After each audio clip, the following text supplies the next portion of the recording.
My name is Jill Lepore. I'm an American historian. But over the last few years, I've been troubled by some pretty big questions about the present. Why is it so hard for us to agree on what's true? Why does it feel so impossible to know anything anymore? So I started a podcast, The Last Archive, to find answers, to trace a history. Listen to The Last Archive on Apple Podcasts, or wherever you like to listen. I recently learned something about our producer, Peter Balonon-Rosen. He grew up in Rochester, New York, a city that had not one, not two, not three, not four minor league sports teams. We had 5 minor league sports teams. What? Yeah. Why? I don't know. Rochester, New York. We had basketball, we had hockey, we had lacrosse, we had soccer, and of course we had baseball. Baseball was definitely the most popular one in town. So you feel like a connection to the minor leagues? Oh, for sure. I mean, we would go every summer at least. Zup. Hey. Peter actually called his sister Marissa recently to talk about the Red Wings, their minor league baseball team. I did? Rochester Red Wings, definitely. There's a special place for them in my heart. Why? Because they chose me to go down during like the 7th inning stretch. Red Wings games are super fun. In between innings, they'd have competitions on the field. Kids would compete for who could throw the most balls into a crate. Or have a dance-off with Spikes, the team's big red bird mascot. Go, Spikes, go! And this one night, I'm in elementary school, my sister's in middle school, and they chose her to compete. She was stoked. Like, this doesn't happen to you. Not at a Rochester Red Wings game, but it happened to me. Okay. Marissa and 2 other girls were going to go on the field and race while holding trays loaded with big fake sandwiches. Whoever won without dropping any would get a prize. So I'm like, oh, I'm winning this. And I got in the lead. I like circle around the mascot Spikes, and I won. Yeah, she smoked those other girls. So I won a Rochester Red Wings hat that I still wear to this day, signed by Spikes. You still wear it? It still fits your head? Of course. They give you a big hat, or you just have a small head? Wow. The Red Wings were a constant in our lives. My sister had birthday parties there. I'd go with friends during the summer and load up on fried dough. My friend down the street, his brother was a bat boy. Then he was too. So fast forward to today, I've still got a soft spot for minor league baseball. The Red Wings, by the way, at the time were a feeder team for the Minnesota Twins. And so actually, Chrissy, I was really interested in that labor relationship, like what the job looks like for guys working their way toward another job. So I started talking to people in the minor league baseball world. And what did you find out? Well, here on The Uncertain Hour, we like to explore obscure policies and forgotten histories and how they shape the rules in America, right? And honestly, the more I learned about minor league baseball, the more it seemed like I was pulling back the curtain on some really convoluted and really ugly labor practices when it came to pay. In baseball. Mm-hmm. We're talking about wages that don't even meet minimum wage thresholds. The amount that we do get paid is so small, it's truly baffling. Between $3 and $5 an hour, I'd say. It was their way of saying that it's not really a job, so they shouldn't have to treat you like an employee. Welcome to The Uncertain Hour. I'm Chrissy Clark. And I'm Peter Balonon-Rosen. On this episode, the story of how an industry can remake our country's laws to their liking. All the things we've been talking about in this series so far, companies and industries maneuvering around basic worker protections, all of that was silently playing out at those minor league baseball games Peter went to. Our national pastime has a complicated history when it comes to labor, and it raises these questions, like, is some unpaid labor okay if you're following your passion? And how easily can special interests just rewrite our laws? That's what we're looking at today. How professional baseball, as an industry, has used the law to get around things most workers take for granted, like the minimum wage and overtime. It's a story with some big winners, some big losers, and people paying a big price to pursue a dream. Here's Peter again. If we think about baseball as a workplace, you gotta understand the company layout. The players I watched growing up, they wore Rochester Red Wings jerseys, but they were technically employees of the Minnesota Twins. Players sign a contract with one of Major League Baseball's 30 franchises, like the Boston Red Sox or New York Yankees. Then the MLB and those franchises assign guys out to where they'll actually play. I am an employee of the Cardinals, but I'm doing work for whatever team it is that I'm on. This is right-handed pitcher number 31, Anthony Shue. He's the type of guy who makes a good athlete, confident, quietly driven. For him, it all started a few weeks after he graduated from his college baseball team. Anthony was out getting ice cream with his girlfriend when he got a phone call. It was a man who said he had good news. The St. Louis Cardinals want to offer you a signing bonus and have you on a contract. And I said, yes, absolutely. And he said, awesome. You'll get a plane ticket in your email and it'll be to Johnson City, Tennessee. And off you'll go. Anthony was being hired by the St. Louis Cardinals. He would start as a player for the minor league Johnson City Cardinals. It was a pretty quick moment of, yes. And then, okay, I got to get in the car so I can get down to catch the flight. And so you said they offered you a signing bonus. How big was your bonus? After taxes, I got $600 in my bank account. $600. The top draft pick that year saw a $6 million signing bonus. But Anthony's $600 is more typical for players in the later rounds. Even with my baseball scholarship, I was finishing school and I knew I had a lot of debt, so I just went ahead and put it on my loan. Like right immediately? Yeah, there went my $600. The contract Anthony signed is called the Minor League Uniform Players Contract. It's the exact same for every player. Everyone signs to a team for 7 seasons, and they all make the same salary at first. The only thing that sets guys apart, their signing bonus. Everybody in baseball kind of knows that minor league baseball players don't get paid that much, but it can't be all that bad, right? When Anthony got to Tennessee, the team set him up to stay with a host family. This recognition that minor league players might not make enough to house themselves. And Anthony got to work. On a typical day, he'd show up at the field hours before the game for team warm-ups, pitching practice, batting practice, weight training. Then he'd play the actual game. Following that, he'd shower, grab a bite to eat, then leave the stadium. We're usually there from 2 p.m.-ish to midnight-ish. Yeah. So that's like a 10-hour workday pretty much. And we play every single day, so it's going to be 7 days a week. No weekends. Historically, just one required off day each month. And no overtime. No matter how many hours Anthony worked, his pay would be the same. A couple weeks in, Anthony got back to the locker room, and there was an envelope waiting for him. It doesn't say pay stub on it or anything. It just looks like an envelope. So you pick it up, open it up, net pay, $425-ish. And then somebody, whose mom was an accountant or something. Oh, my mom's told me about that. Net pay is what shows up in your bank account. Okay, thanks, dude. Turn around, kind of start to stare at it some more. Okay, so $425. That's what I got. Let's see. So this was for 14 games.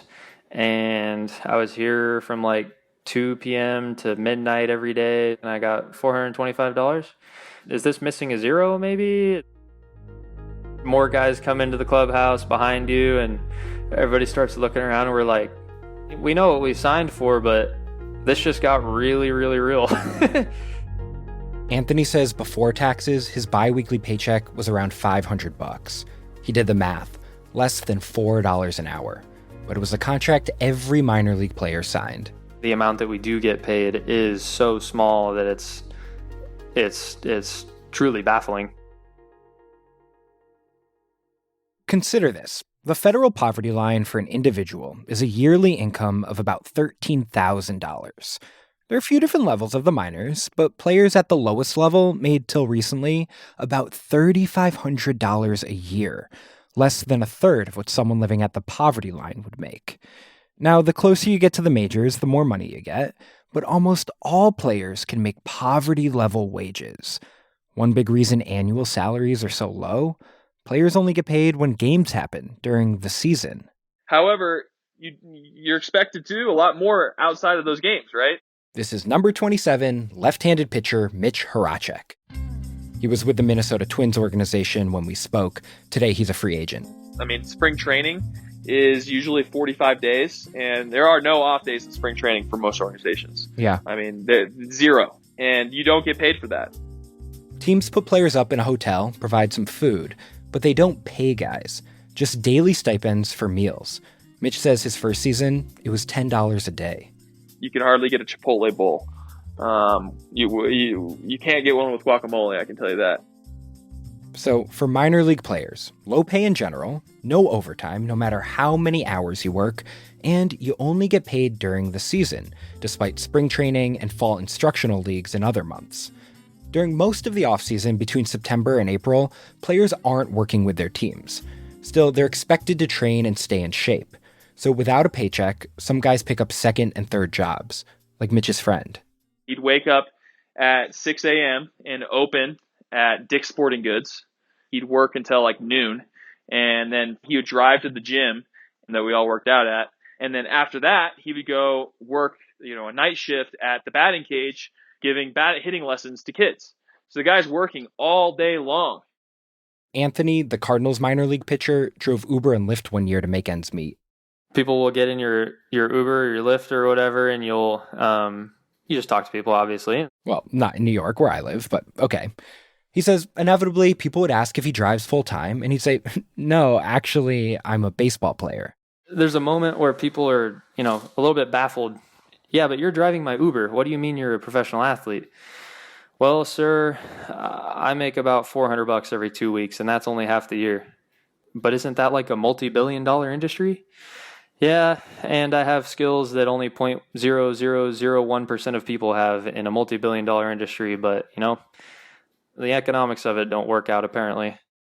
The MLB makes over $10 billion in revenue annually. But guys I spoke to said their experiences in the minors felt alien from that. There's tons of money floating around everywhere except for the minor leagues. The level that you're at as a baseball player starts to become how you're treated as a person, really. For Anthony and other guys, it was fast food on the road because you can't afford anything else. Bunking up with 2, 3, 4, 5 other guys in 2-bedroom apartments just to make rent. And skimping on things that would keep their bodies in top condition, like an actual bed. It was almost a trope how many times people nonchalantly mentioned air mattresses. 3 full seasons I slept on an air bed. I had a mattress that was on the floor. 4 guys and I think a 2-bedroom apartment, just sleeping on air mattresses. Airbags on the on the floor. This is Eduardo Navas from Venezuela. He's number 17, a minor league catcher for the New York Yankees organization. He says he's living on even less than some other teammates. When I get the paycheck, the half of the paycheck is going to my home. Half your paycheck? Yeah. He sends half his paycheck to family in Venezuela. 30%, almost 1 in 3 professional baseball players, are born outside the U.S. MLB allows franchises to sign foreign players as early as age 16. Eduardo says since he sends money home, he'll bunk up with 7 other guys to afford rent. When you're living with these other guys, how many other guys from Latin America are sending money home? Everyone. Everyone does. Yeah, you heard him laugh. Seemed obvious to him. Eduardo says the wages and lifestyle aren't what he imagined when he was drafted, but he's just got to push through. And that's something players from the U.S. also told me. Like this one guy who worked as a janitor in the offseason, he said minor league life was about paying your dues, hoping you get called up to the big leagues, where players make a minimum $570,000 a year. It's just life. Eduardo says that's just life. Baseball's like any job where you got to work for a promotion. Baseball is just being a job. Well, most jobs pay the minimum wage here in the States. Yeah, it's true, but baseball doesn't. Yeah, it's true. Do you ever wonder why it's like this? And I never want to get to that point asking to the team, like, why you pay us this much? Does that feel like a dangerous thing to do? Yeah. I don't see nobody else asking that. I don't want to be the first guy to asking that. People are afraid. People are afraid of getting released for speaking out. Mitch Horacek, the pitcher, says a big part of this, no union. Major league players have one, but minor leaguers have never unionized. Mitch says players can think the minors are just a stop on the way to the majors. They don't want to rock the boat. If there's guys who are saying, you know what, this is the minor leagues, you're playing a game, you don't deserve to be making the big bucks. What do you say to them? So I'd say to them that this is a job like any other. It's a fun job. It is a job playing a game, but it is still a job. It is still work. And so that work needs to be compensated. Plus, team owners in the MLB are certainly making money. So why do minor league players make such minor league wages? Well, there's another factor wrapped up in this, that baseball as an industry actually rewrote federal law so they can pay players in ways that would be against the law for most other businesses. It's somewhat despicable. That's after the break.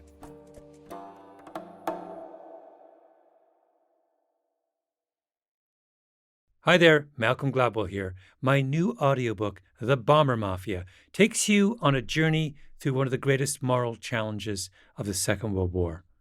It's a riveting tale of persistence, obsession, innovation, and the incalculable wages of war. You'll hear the voices of generals, the sound of aircrafts and bombs crashing. This is history brought to life through the power of audio. When you buy from BomberMafia.com, you'll be able to listen to the book in the same player you're using now. That's BomberMafia.com. So, in minor league baseball, we have a workforce with no overtime, working part of the year for super low wages, lower than other minor league sports, and doing other work for no pay. How is this even legal? It actually comes down to 4 big reasons. 4 loopholes in federal law that baseball, as an industry, has either latched onto or created on their own.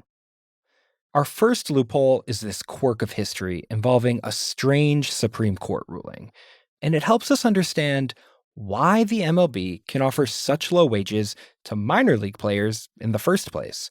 Let's take a trip back.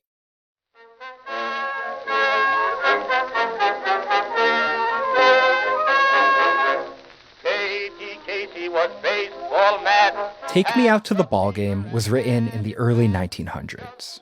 The original lyrics are about a woman named Katie who's obsessed with baseball. She tells her boyfriend she'll only go out with him if he takes her out to a ball game. I'll tell you what you can do. Take me out to the ball game. Take me out with the crowd. So it's the early 1900s, baseball's solidifying itself in pop culture, and this lawsuit is working its way up to the Supreme Court.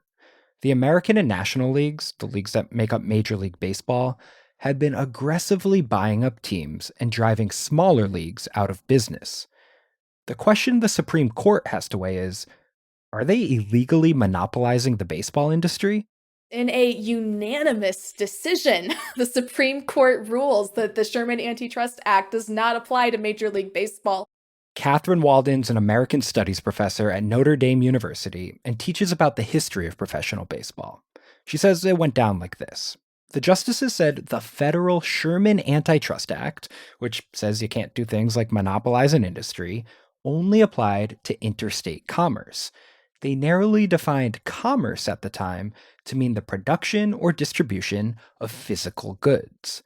So even though teams traveled, since baseball games were these ephemeral things that only happened in a single state at a time, in 1922, the justices said, Major League Baseball isn't subject to antitrust law. So the leagues which form Major League Baseball were handed their first huge loophole. They were deemed exempt from federal law, which prevents monopolies, a precedent still on the books. And if you're a legal monopoly, you don't have to compete with other businesses for workers with special skills and offer higher wages. Which brings us to a guy named Branch Rickey, probably best known for signing Jackie Robinson to the Dodgers. But before that, in the 30s, Branch Rickey managed the St. Louis Cardinals, and he popularized the idea of the farm system, where you grow and develop future talent. And so that's where we start to see more of a hierarchical system develop. He said, what if we sign hundreds of players for kinda cheap, keep them in our own lower leagues, and just promote the best ones as needed? If you can maximize your efficiency and optimize your labor pipeline, you're going to do it. That's how capitalism works. Right. It's vertical integration, where a company owns all levels of the supply chain, almost like it's straight from the books of Rockefeller and Standard Oil. Except Standard Oil and other old monopolies were broken up by antitrust laws. But not MLB. They're exempt. So while there are plenty of tech firms to hire programmers and law firms to hire lawyers, it's just MLB and its teams to hire professional baseball players. And MLB can legally get 30 teams, all these employers in a single industry, to offer the same low wages to entry-level workers. Anywhere else, that'd be wage fixing. So loophole number 1, a legally sanctioned monopoly with deflated wages. Eventually, people were like, fine, you got your monopoly, but you gotta at least pay minimum wage and overtime, right? And MLB was like, actually, no. Which brings us to loophole number 2.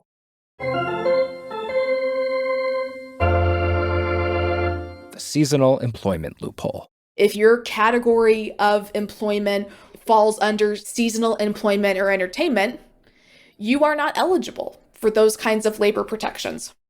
The Fair Labor Standards Act, which lays out things like minimum wage and overtime, covers most, but not all employees. Catherine Walden says it's this loophole written right into federal law. You don't have to pay minimum wage or overtime if you're a seasonal amusement or recreational establishment that operates less than 7 months a year. Basically, if you're a summer camp, you won't have to pay counselors time and a half for overnight shifts, or pay teen lifeguards extra for working long shifts at a pool. Jobs often held by teens looking for extra cash, not trying to make a living. But MLB and its teams latched onto this, saying, hey, we have a season. We're exempt from minimum wage and overtime, too. It's not just minor league players. It's bat boys, it's maintenance workers. In the 90s, Bat Boys sued the Detroit Tigers saying they weren't paid minimum wage. A district court said, well, baseball's a seasonal business. Sorry, Bat Boys don't qualify for that. But not all courts agreed. When maintenance workers with the Cincinnati Reds sued for overtime pay, in 1998, a court did something new. They took the workers' side against the MLB team. The courts looked at this and said, no, you don't qualify for that exemption. You're doing stuff throughout the year. You need to be complying with the Fair Labor Standards Act. Garrett Brushhouse is a lawyer and minor league player advocate. Before law school, he spent 6 years as a minor league pitcher for the San Francisco Giants. I was excited to talk to him because he knows a lot about various lawsuits concerning baseball. Well, it's so interesting to me that, so there has been kind of these cases moving through looking at people within the baseball world, but not necessarily the players themselves. Yeah, to my knowledge, the case that our firm brought is the first one that's applied your basic minimum wage laws to players themselves. In 2014, Garrett did something unprecedented. He filed a class action lawsuit on behalf of former minor league players. Thousands of guys who passed through the minors who said they weren't paid for spring training and fall instructional leagues, and that they made no overtime during the regular season, despite working 50 to 70 hours per week. Just trying to apply your basic, wage and hour laws, the same laws that Walmart and McDonald's comply with, to minor league baseball players. That lawsuit, filed in 2014, which seeks damages for unpaid work and overtime, still hasn't gone to trial because of appeals.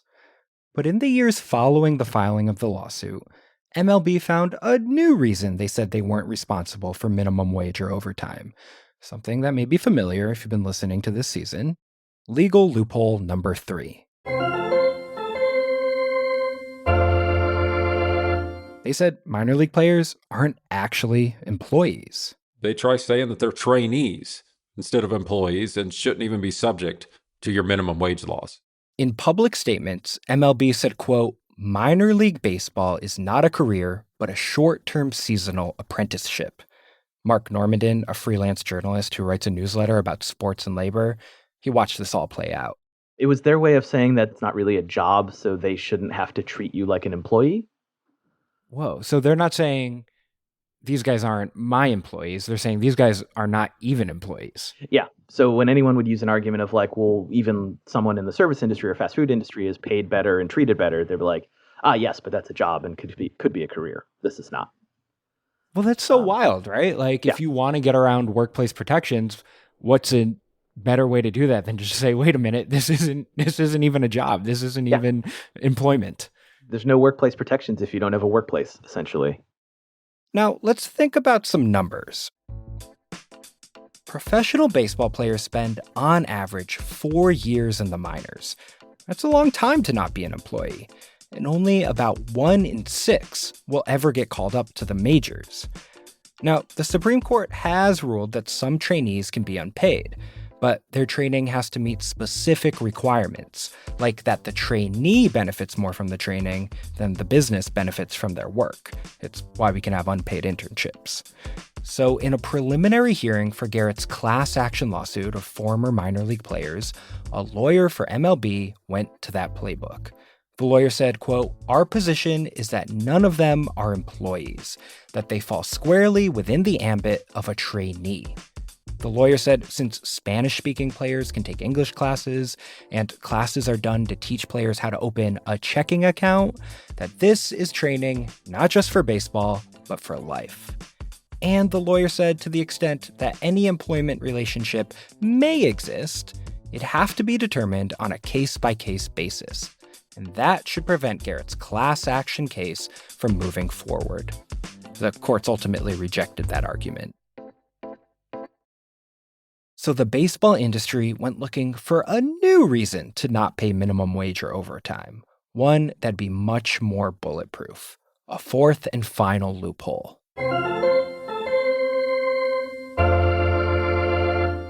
They set out to rewrite federal law. They form a political action committee and they lobby the U.S. Congress to revise labor law. Catherine Walden, the baseball scholar, says the MLB, team owners, and minor league baseball bigwigs launched this coordinated effort in direct response to Garrett's class action lawsuit. And if you go through MLB's public lobbying disclosures, which I did, it shows. The first half of the 2010s, MLB spent an average $430,000 a year on lobbying, standard for an organization their size. But then, in 2016, as this lawsuit's going through the pipeline, that spending tripled to $1.3 million in a single year, the same amount in 2017 and 2018. Those 3 years alone, MLB paid lobbyists almost $4 million total. A $4 million bet they could change the law.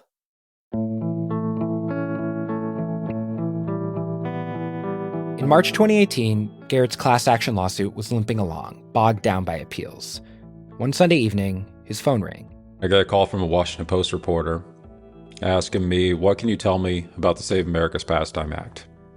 I said, well, let me call you back. Garrett knew about the Save America's Pastime Act. It was this piece of legislation introduced 2 years earlier when MLB had started their lobbying effort.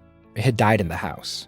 It was an exemption for minor league baseball players from the Fair Labor Standards Act, our country's basic minimum wage law. I'd hoped that it was dead. If you remember, the political climate in early 2018 was tense. President Trump and Democrats hit a stalemate over including protections for DACA recipients in government spending. The government shut down. And then the Save America's Pastime Act was back. How it came back to life was it was tacked on to page 1967 of an omnibus spending bill that had to pass Congress 4 days later in order to keep the government from shutting down. Buried almost 2,000 pages into this huge spending bill was a provision that specifically carved out baseball players from minimum wage and overtime laws. It said if players were paid the equivalent of 40 hours a week at the federal minimum wage during the season, they weren't entitled to any other compensation, no overtime, and no pay during spring training or the offseason, quote, irrespective of the number of hours the employee devotes to baseball-related activities. So as long as MLB paid minor league players $290 a week for 5 months, Garrett says the Save America's Pastime Act said players had no right to overtime or any other pay during the year. There's nothing about America's pastime that was being saved by this. I wanted to know why. Why did anyone think America's pastime needed saving? I reached out to MLB and politicians involved with the spending legislation. None agreed to be in the story. So I was shocked when this guy called me back. Our main argument to Congress was, you need to pass this because it goes to our survival. Stan Brand was one of the chief architects of the lobbying effort and served as vice president of minor league baseball for 29 years. I gotta explain what that means. That's the governing body that oversees the minor leagues and assists with team schedules, merch, and ticket sales. It's a separate organization from MLB. Still, major and minor league baseball often have similar interests, like keeping minor league players cheap and heading off this class action lawsuit. There was a concern about, what is time at work? Is extra batting practice work? Is sitting on the bus to and from a game work? Is being in the locker room waiting for the game to start work? If that's time and a half, well, that could be a lot of money. I mean, some might argue that any time you're doing for the company, that's time you should be getting paid for. That was what was the dispute in the lawsuit. Here's what made Stan really nervous. If players were paid more, they'd be more expensive. So to keep costs down, MLB might not supply players to as many teams, which could mean towns all over the country would no longer have affiliated baseball. To Stan, minor league teams were special. They provided jobs for people selling cotton candy and tickets, and also pride, a home team to root for. But Stan had a solution to keep things business as usual. The Save America's Pastime Act. If this is a business model that relies on employees who aren't subject to minimum wage and overtime laws, is this a good model? Well, it's a model that existed for, 120 years. But just because this has been around for 120 years, does that mean it's good? I mean, is this the right thing? Look, it was good from my perspective in that it fostered survival of these teams and communities. And it fostered the survival of the magic of the community-centered minor league teams. So to that degree, it was a positive to my way of thinking. So Stan, along with the MLB, major and minor league team owners, and lobbyists, appealed directly to members of Congress and gave lawmakers money. To really engage the legislature, you needed to be active in the campaign finance area. A person's ability to gain basic labor and employment protections shouldn't be dependent on, their industry's ability to lobby Congress for special treatment. Garrett Brushhouse, the player turned attorney again. It's somewhat despicable. On March 23, 2018, the whole government spending bill, including the Save America's Pastime Act, was passed to keep the government open. Unlike standalone legislation, provisions included in big spending bills aren't sponsored by specific politicians. So it's hard to tell who put it in. I did ask Mitch McConnell's office, but they never got back to me. So MLB was given a federal law specifically saying players are not entitled to overtime or any pay outside the regular season. Mark Normandin, the journalist, says that makes them pretty untouchable. They got Congress to carve out an exception for them to be terrible employers. Like, you can just do that? You can just write laws like that? Yeah. I mean, if you've got a few $1 million and know who to give it to, then yeah. In Section 213 of the Fair Labor Standards Act, there are currently 34 exemptions to either minimum wage protections or overtime rules. Some are broad, like seasonal employees or people employed in a bona fide professional capacity, which is why salaried employees don't get overtime. But then some, like baseball, are so specific that it makes you scratch your head and think, wait a minute, special interests have got to be behind that. Like how you don't need to be paid minimum wage if you work propagating or harvesting shellfish, or if you're a switchboard operator for a small public telephone company. And then, written right into federal law, no overtime if you work processing maple sap into syrup or sugar. And then this one, which I didn't know, motion picture theaters aren't required to pay employees overtime.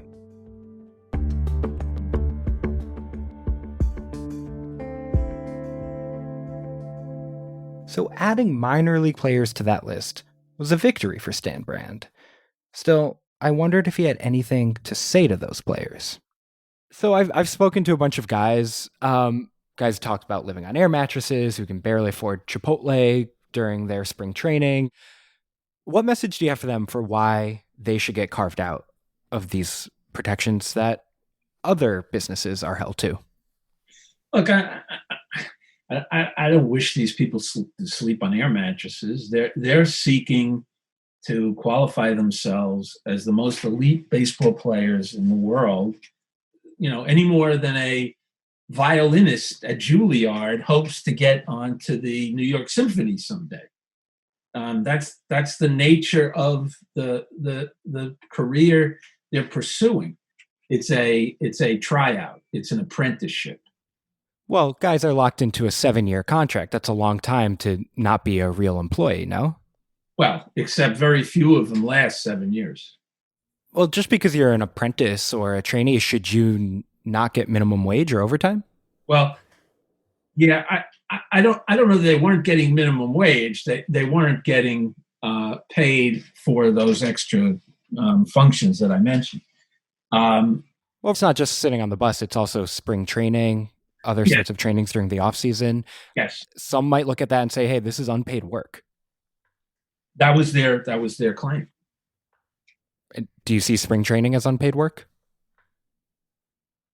Yeah, mostly it was.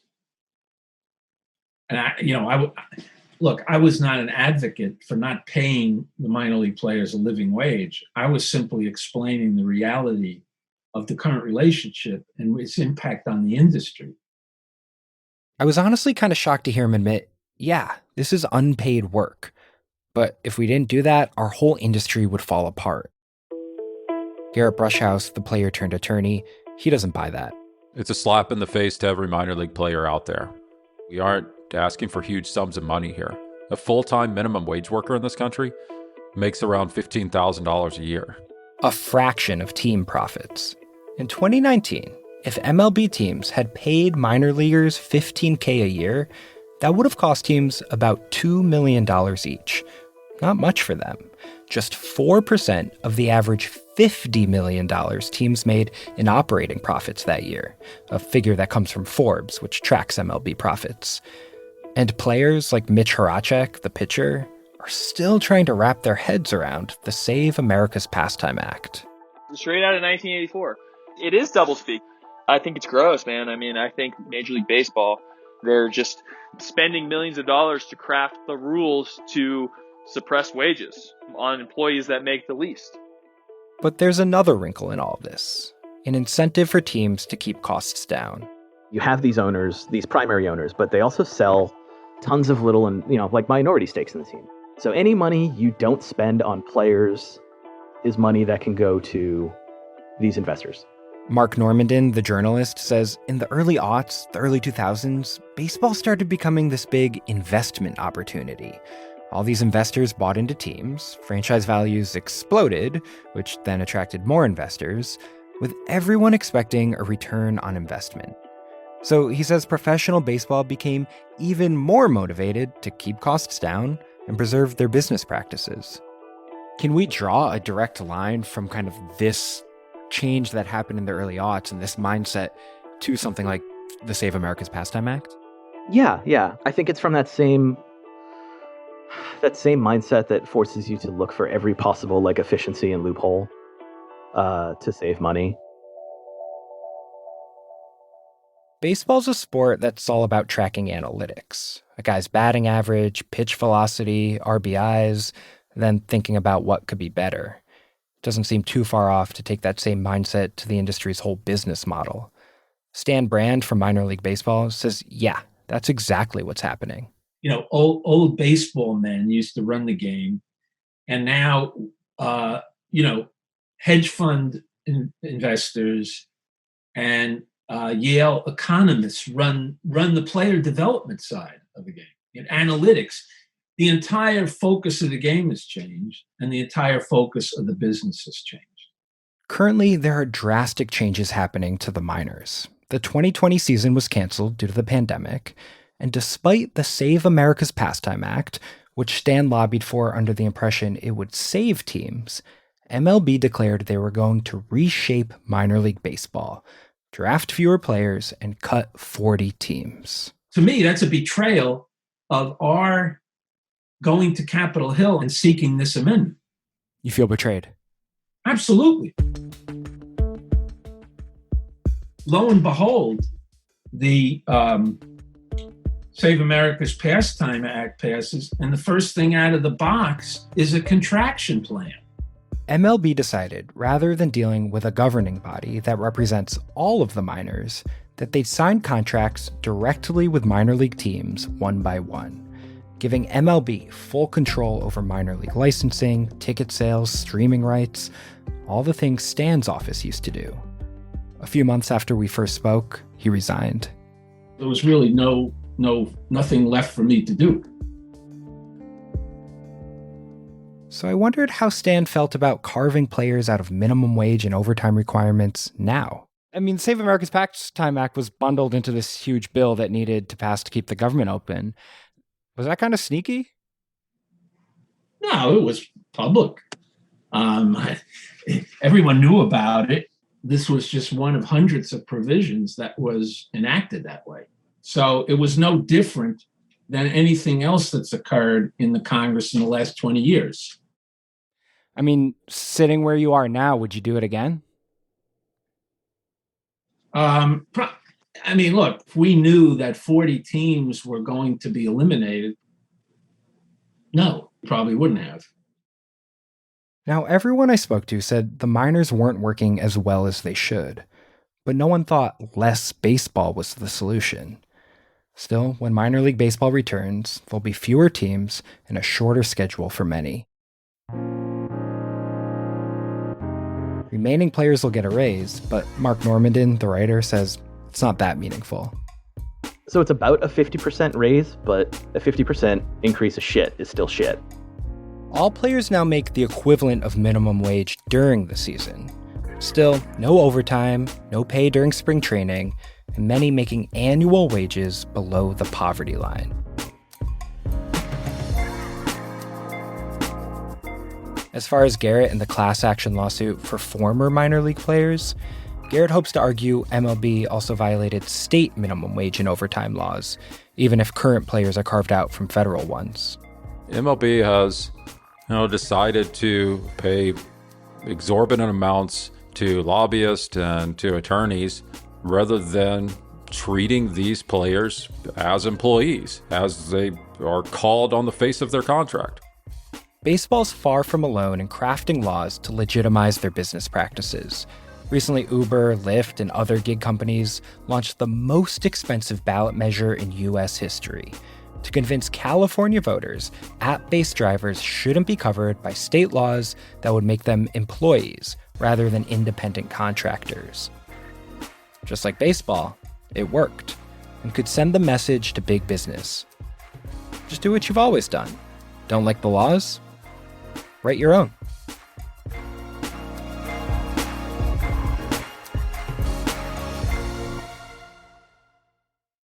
That story was reported by Peter Balonon-Rosen, one of the producers on our show. That's it for this episode of The Uncertain Hour. Thanks so much for listening.